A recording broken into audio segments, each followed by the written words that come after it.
Oh boy, time flies. That's for sure. Well, three Black Hat conferences are behind us, and the one in Las Vegas and the other one in Riyadh, and the last one, which was in London just recently, from December 9 to 12, 2024. This event at the Excel London venue included a complete program. It was really great. The conference began with a variety of hands-on training sessions catering to different cybersecurity skill levels. The major conference days set for December 11 and 12 included briefings on the most recent cybersecurity research, advances, and trends. The Arsenal section also featured open source tool demonstrations as well as networking and social events. I'm just going to mention a couple of things that happened. It was, I think that's December 11th at 9 a.m. that started with geopolitics of the data sphere or data sphere, unraveled the intersection of geopolitics and cybersecurity with Frédéric Douzet, who is a geopolitics professor at Paris 8 Université or Paris 8 University, and she is the director of the French Institute of Geopolitics research team and a member of President Emmanuel Macron commission to combat disinformation and its threat to democracy, which was established in 2021. At 10:20 a.m., there was a From Pass, the hash to code execution on Schneider Electric M340 PLCS. And after reversing the cryptographic protocol used in Schneider Electric industrial control systems architecture, researchers found vulnerabilities that allow hackers to masquerade as an engineering station to a programmable logical controller through which they could remotely execute code, install rootkits, and potentially reprogram boot firmware. At the same time, there was how the internet dodged a bullet, the key trap, denial of service attacks against DNSSEC, and the domain name system is a critical component of the internet, and the DNSSEC security extension deployed on about one-third of DNS system is meant to help protect it. And in this talk, a team of researchers detailed vulnerabilities they dubbed key trap, which can be exploited to cause a denial of service for any validating DNS resolver. So, researchers disclosed the vulnerability to core developers and operators, including Google, Cloudflare, and Akamai, leading them to close off key trap from exploitation. Then at 11:20, Worst Fit, unveiling hidden transformers in Windows ANSI. For decades, Windows has used the best fit feature to automatically transform unsupported Unicode characters to their closest supported one. What could possibly go wrong, you ask yourself, right? Well, enter two researchers from Taiwan-based security firm DevCore, including vulnerability hunting legend Orange Tsai, who promised in a post on social platform X, "Let's see how many calcs we will pop." At 1:30, LLMbotomy, shutting the Trojan backdoors. Topping my short lists of this year's best title briefings, Tamas Voros, a senior data and scientist at Sophos, promises to detail how large language models can be subverted via malicious modifications inserted during the training lifecycle and triggered by specific inputs to cause harmful behaviors, as well as mitigations for such Trojan backdoors. And 2:30, Operation Midas, tracking fraudulent financial program organizations. Researchers charted their discovery of a fake online brokerage that stole or extorted like 6.3 million from victims and how it worked. Well, the researchers' work helped law enforcement identify and seize attackers' infrastructure, including over 20 servers, and identify and arrest 32 suspects tied to the fraud ring. And at the same time, they talked about the CVSS deception, how we've been misled on vulnerability severity. A bevy of personnel from JP Morgan shared their research into how the more than 170,000 common vulnerabilities and exposures, or CVEs, to date have been prioritized via CVSS scoring, and why trade-offs underlying such scores can lead to a false sense of security. They also offered guidance on how to combat some of the resulting operational challenges and highlight some of as yet unsolved challenges as well.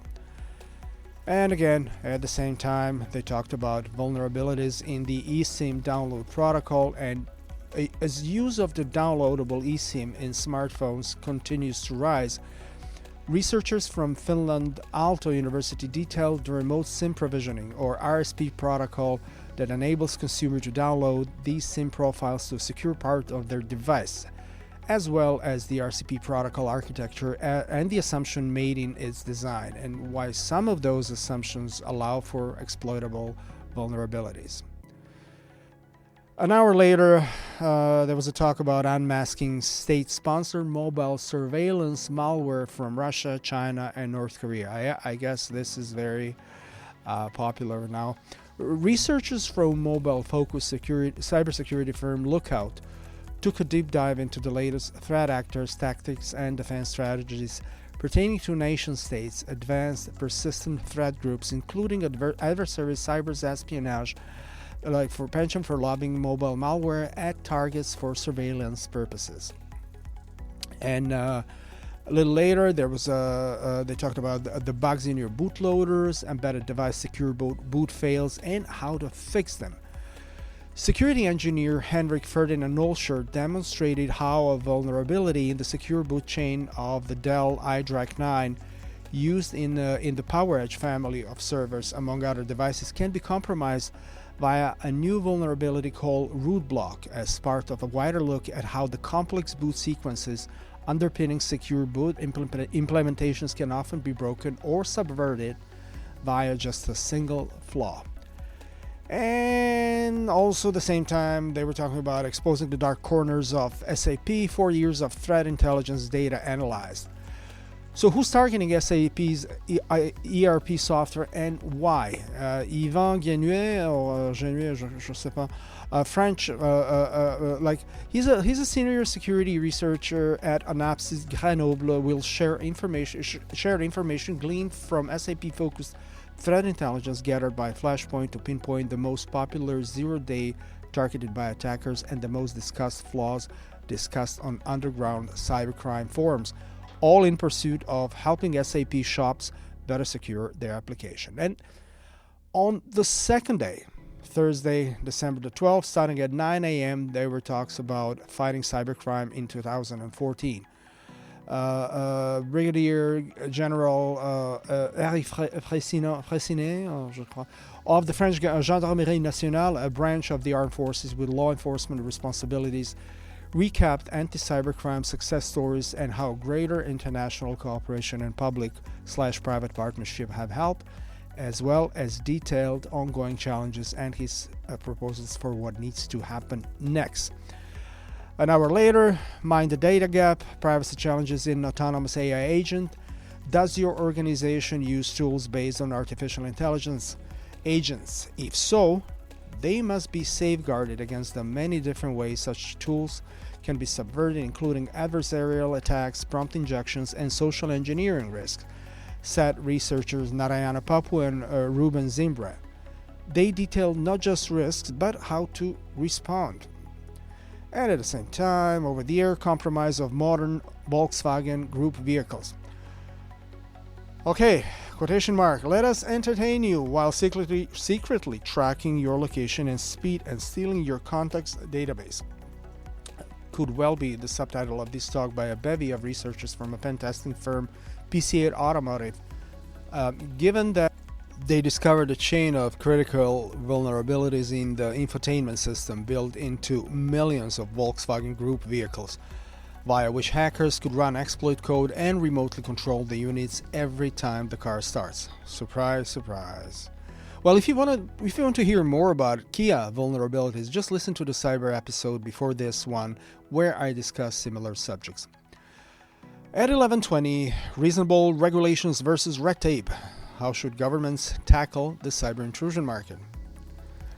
Benjamin Walden, head of proliferation policy in the cyber policy department inside the UK Foreign Commonwealth and Development Office, reviewed the question of how should government tackle the cyber intrusion market. And at the same time, there was a talk about what was the name of it? Oh, the devil is in the microarchitectures, uncovering new side channel and bit flip attack surfaces in DNN executables.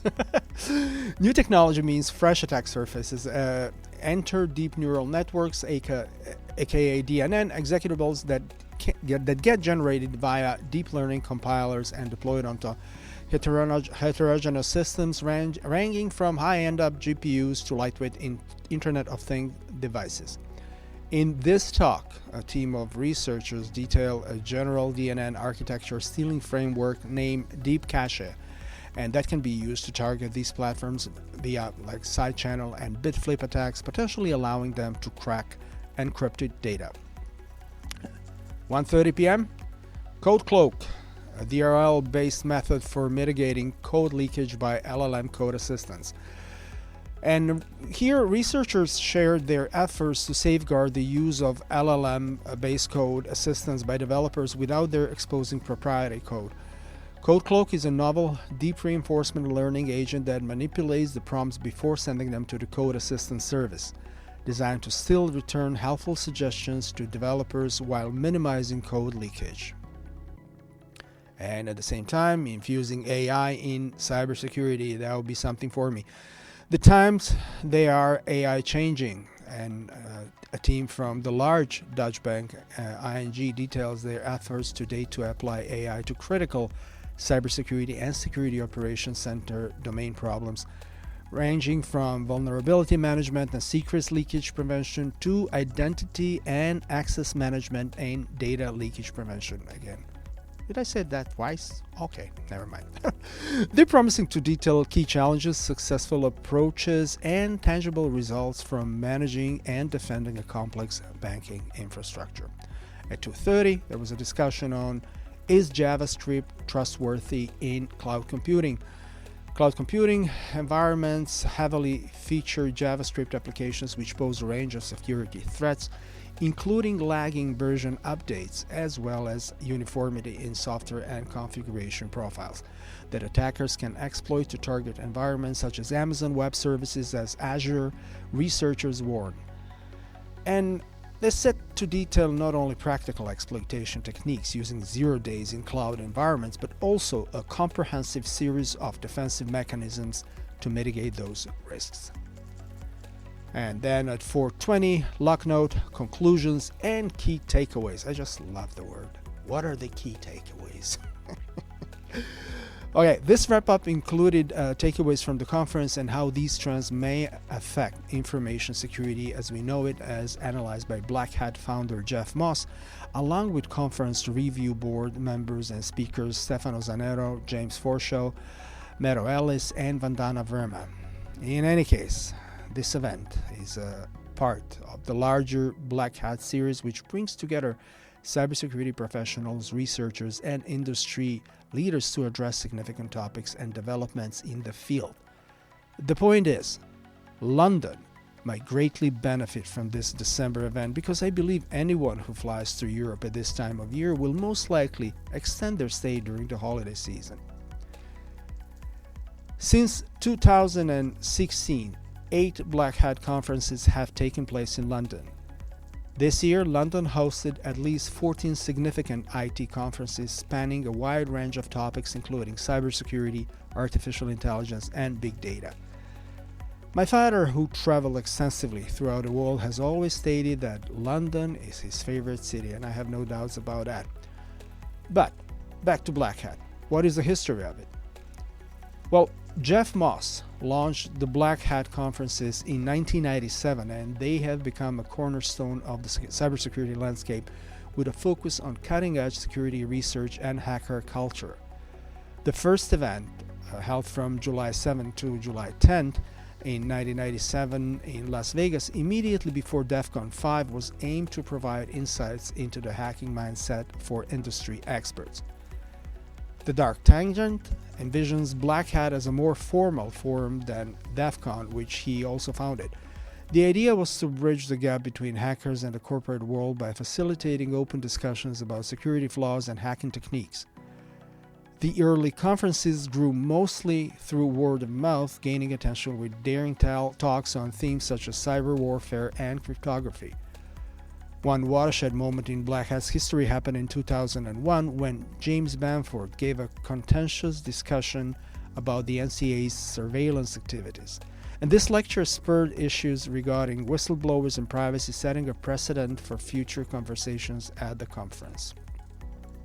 This presentation raised concerns about whistleblowers and privacy, laying the groundwork for subsequent discussions during the conference. And the allegations also raised concerns among technology businesses that work with the NCA. Executives voiced concern that public knowledge of these tactics may harm their firms and drive clients to international competitors. Make a mental note that this affair occurred 4 years before the Snowden scandal. And for the end, if you decide to attend the Black Hat conference, keep in mind that the ticket fees are $2,500 USD for early registration and slightly more than $3,000 at the door.